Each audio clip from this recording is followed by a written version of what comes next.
ॐ गणपतये नमः। ॐ गणपतये नमः। आज हम आप सबको भगवान गणेश जी का एक दंत कैसे नाम पड़ा, इसकी कथा सुनाएंगे। एक दंत भगवान की कथा सुनो मन लाय। जन्म जन्म के पाप से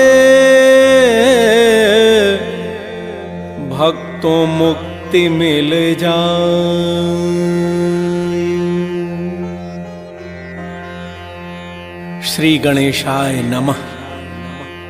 भगवान श्री गणेश की भाद्र शुक्ल षष्ठी तिथि की पूजा के लिए सभी गणेश भक्तों को हार्दिक बधाई, शुभकामनाएं। सच्चे मन से बोलिए भगवान एक दंत की।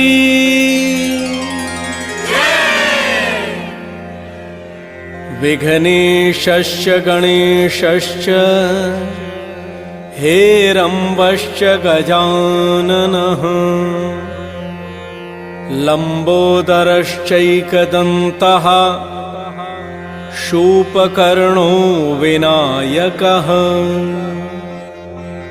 गणेशमेकदन्तं च हैरम्बं विघ्ननायकम् लम्बोदरं सूपकर्णं गजवक्त्रं गुहाग्रजम्।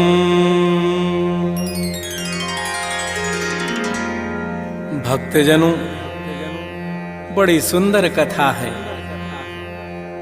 एक दिन कैलाश पर्वत पर अपने गुरुदेव भगवान शंकर व उनके दोनों पुत्रों के दर्शनार्थ भगवान परशुराम जी पधारे।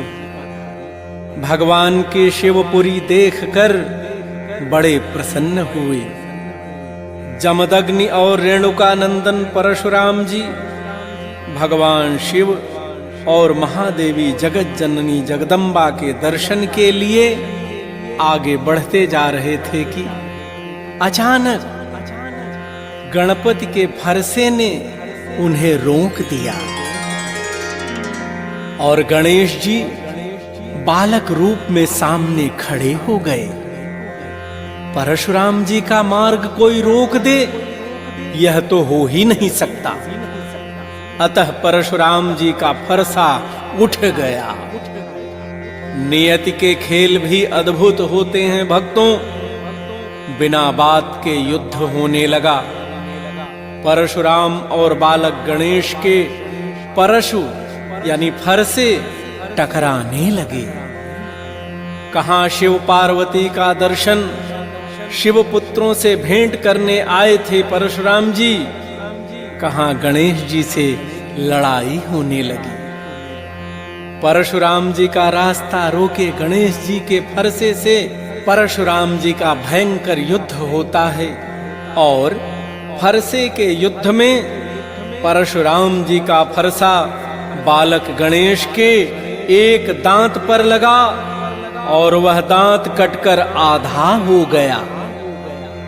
भगवान गणेश अब एक दंत हो गए थे। जोर जोर से चीखने लगे। माता पार्वती के कानों में बालक की चीख सुनाई पड़ी। माता क्रोध में काली बन गईं, काली का स्वरूप धारण कर लिया और गणेश की ओर दौड़ पड़ी। माता देखती हैं कि गणेश का एक दांत कटकर धरती पर पड़ा है। उस दांत को देखकर इतने जोर से भयंकर गर्जना की माता ने कि धरती में कंपन हो गया। भगवान शिव दौड़ के आ गए। महाकाली के रौद्र रूप, भयंकर रूप का भाजन कौन होगा, यह सभी देवता छुप कर देखने लगे। भगवान शिव ने परशुराम को देखा। परशुराम भगवान शिव के चरणों में जा गिरे। भगवान शिव की शरण में परशुराम जी और महाकाली के गोद में गणेश जी थे। बड़ा ही धर्म संकट था भक्तों। एक ओर पुत्र और एक ओर शिष्य परशुराम जी, भगवान शिव के अनन्य भक्त, और उधर भगवान शिव के प्रिय पुत्र गणेश जी। एक तरफ महाकाली क्रोध से हुंकार भर रही थी और एक तरफ भगवान शिव जी परशुराम के सिर पर हाथ धरे खड़े हुए थे। कालिका परशुराम जी का वध करने जा रही थी। सारे देवता दौड़ पड़े, आकर प्रकट हो गए। सभी ने काली मां की स्तुति की, विनती की। माता को ब्रह्मा जी ने समझाया कि हे महादेवी, भगवान आदि गणपति एक दंत हैं, इसीलिए यह नियति की रचना है। परशुराम जी का कोई दोष नहीं है, गणेश को तो एक दंत होना ही था। भक्तों, आज से गणेश जी का एक और नाम एक दंत कहा जाएगा।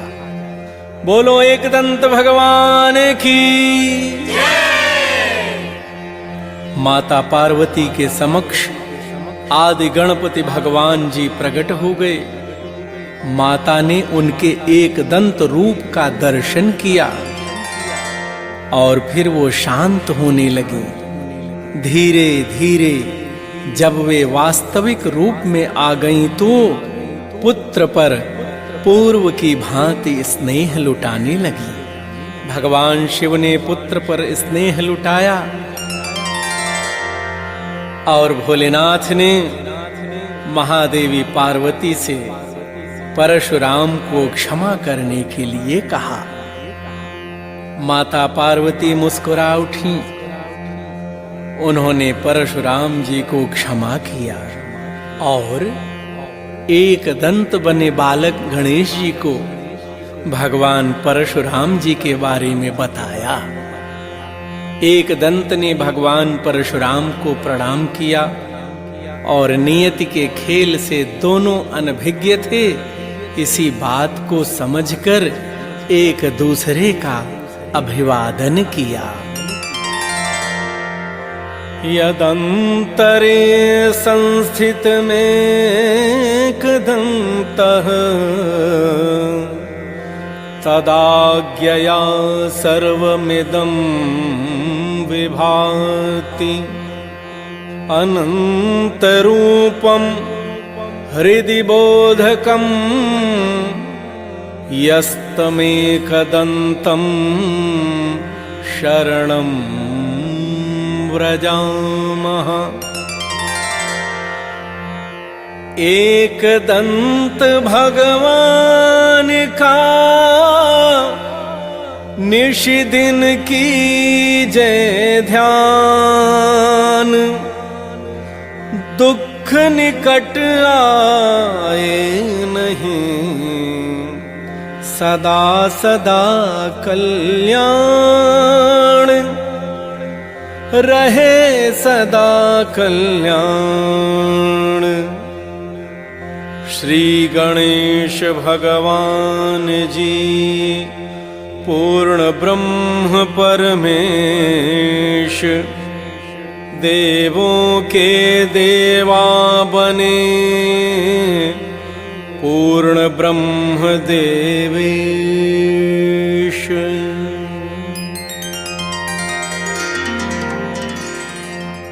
भक्तजनों, भाद्रपद की षष्ठी की भगवान गणेश जी की पूजा अति फलदायी होती है। उनकी कथा, वंदना, पूजा और उत्सव का आनंद प्राप्त करने वाले को भगवान गणपति का शुभ आशीर्वाद प्राप्त होता है। श्री गणेश पत्नियां रिद्धि और सिद्धि उसके घर में सदा निवास करती हैं और घर को धन धान्य से पूर्ण करके भक्तों को अपार सुख देती हैं।